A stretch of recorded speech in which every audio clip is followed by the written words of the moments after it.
elementos do bolsonarismo que são idênticos aos elementos de uma seita. Para quem não sabe o que é uma seita, basicamente é um grupo, né, conseguem isolar um grupo de pessoas que tem uma devoção total a um líder ou algum tipo de ideia, doutrinação. Geralmente também dentro desse grupo cria-se uma ideia de nós contra o mundo, né, de que só ali dentro existe uma verdade absoluta e que todo o resto, para além daquilo, tá errado e é um inimigo de certa forma. Então, vamos analisar alguns elementos que toda seita tem, que também existem no bolsonarismo. O primeiro elemento é justamente a devoção ao líder da seita. Eu acho que a forma mais fácil de a gente identificar como isso existe dentro do bolsonarismo é o fato de Bolsonaro ter sido apelidado de mito. Ou seja, ele nunca foi cobrado como um gestor, cobrado como um político e nem tratado como um político, e sim como esse líder divino, de certa forma, né, em que existe uma devoção quase que religiosa a ele, em que ele não é cobrado por nenhum tipo de erro nunca.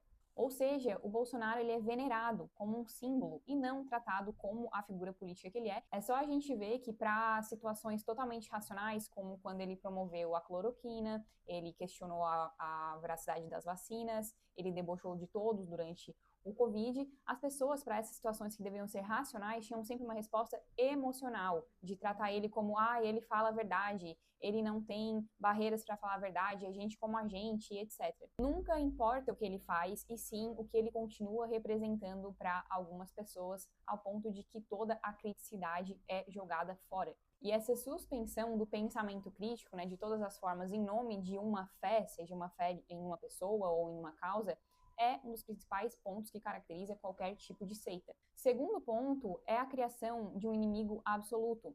Isso existe muito dentro do bolsonarismo, mas também acaba sendo, na minha opinião, uma das grandes fraquezas do bolsonarismo, porque eles querem criar tantos inimigos que nunca conseguem ter um inimigo absoluto numa coisa só, de tantas pessoas que eles têm que ficar colocando como inimigos o tempo todo. Então, o inimigo absoluto do bolsonarismo acaba sendo qualquer coisa que se contraria a qualquer coisa que acontece dentro da causa bolsonarista, né? A gente já teve ataques à imprensa, ataques ao STF, ataques ao Lula nem se fala, né? Eu acho até que a gente pode até colocar o Lula como esse inimigo absoluto, mas ultimamente, por exemplo, tem sido o Alexandre de Moraes. Então, eles têm essa fraqueza de estar sempre mudando esse inimigo absoluto, o que, ao meu ver, enfraquece um pouco a causa deles. Porém, essa criação de um inimigo absoluto é primordial também para manter a seita funcionando. Tudo isso se reduz também naquilo que eu mencionei no início, né, de sempre ter uma batalha do bem contra o mal. Então, sempre qualquer pessoa que critica ou aponta qualquer falha dentro do bolsonarismo é tida como esquerdista, comunista ou o que for, porque estão ali sempre colocados nesse papel de inimigos. Eu desafio qualquer pessoa, inclusive, a encontrar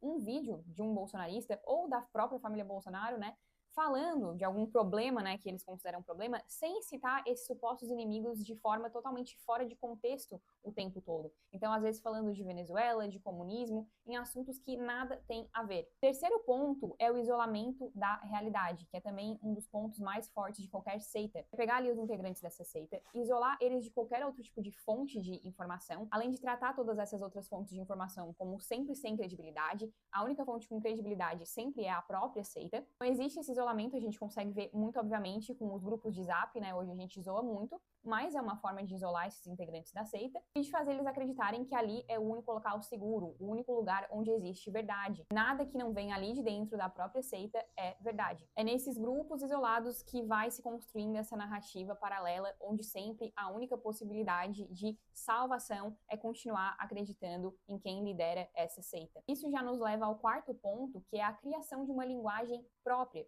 Então, esses grupos isolados, né, faz com que comecem a existir termos que só a seita entende e usa, como, por exemplo, kit gay, esquerdalha, lacrador, o próprio mimimi, né, que de repente começou a ser super usado. Todos esses termos, eles vão sendo ali implantados aos pouquinhos dentro desses grupos isolados, até que todo mundo esteja sempre repetindo essas mesmas ideias, essas mesmas frases. Para fazer parte da seita e se sentir parte também da seita, você precisa usar essa linguagem, repetir essa linguagem. Não basta apenas ter o pensamento ali, né, igual e doutrinado. Você tem que também repetir tudo que é dito ali dentro e da forma que é dito ali dentro. Quinto ponto é a promessa de redenção eterna. o Bolsonaro nunca teve nenhum tipo de proposta que tratasse das questões sociais e públicas do Brasil. Ele sempre promete salvar o Brasil. Nunca é realmente discutido questões da educação, questões da economia, todos os tipos de questões que a gente deveria estar trazendo para a política. É só uma promessa de salvação sempre, não é dita como, nem quando, nem de que forma vai ser feita. É só essa promessa de que ele vai mudar tudo, salvar todo mundo. Aqui a gente vê claramente também, né, essa união do Bolsonaro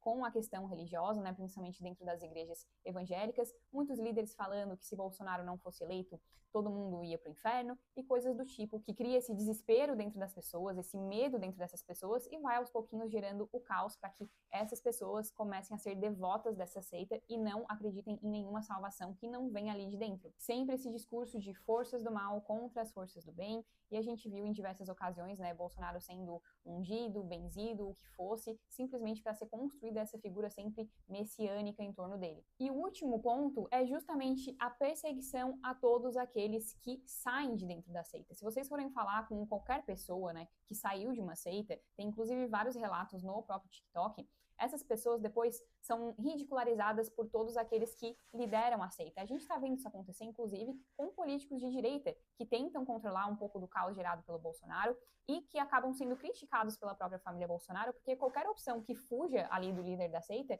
eles também vão lá e tentam minar como traidores, tentam acabar com a reputação dessas pessoas e causar uma certa humilhação da forma que for a essas pessoas, porque eles simplesmente não aceitam que exista nada além daqueles que são os donos, os líderes da própria seita. Ou você obedece e trabalha por todas as nossas causas, ou a gente vai acabar com a sua reputação, com a sua vida, com o que for, basicamente tratar qualquer pessoa ali que apresente uma criticidade como traidores, gerando essa ideia de que se você rompe com a seita, você perde tudo. E eu acho que por esse exato mesmo motivo, a gente vê que tantas famílias tiveram rompimentos por conta do bolsonarismo também. Porque antes existia essa ideia de que realmente política se separa da vida pessoal, porque era possível discutir política sem envolver valores morais básicos. Só que hoje isso não existe mais, porque qualquer pessoa que defende o bolsonarismo e qualquer pessoa que é contra isso não conseguem mais ter diálogo, porque aqueles que acreditam também acham que qualquer pessoa que não está ali dentro está justamente fazendo parte dessas forças do mal, e quem está fora simplesmente não consegue mais conviver com essas pessoas que estão delirando. Enfim, todo mundo sabe que a parte mais difícil de uma seita, né, é sair dela, e para quem está de fora é fazer alguém lá de dentro acordar. Não importa o argumento que é apresentado, como existe essa certa devoção, religiosidade dentro das pessoas que estão ali, é praticamente impossível, né, trazer essa racionalidade para quem está simplesmente funcionando através do emocional. Enfim, acho que eu trouxe os principais pontos, mas se alguém tiver mais algum ponto para acrescentar, por favor, fiquem à vontade. Acho que o importante de a gente reconhecer, né, esses pontos ligados ao bolsonarismo não é nem só de tentar fazer com que esse tipo de seita política acabe, mas com que elas no futuro também não existam mais e que a política possa talvez um dia finalmente ser tratada como ela deveria ser, que é tratando das questões públicas e sociais.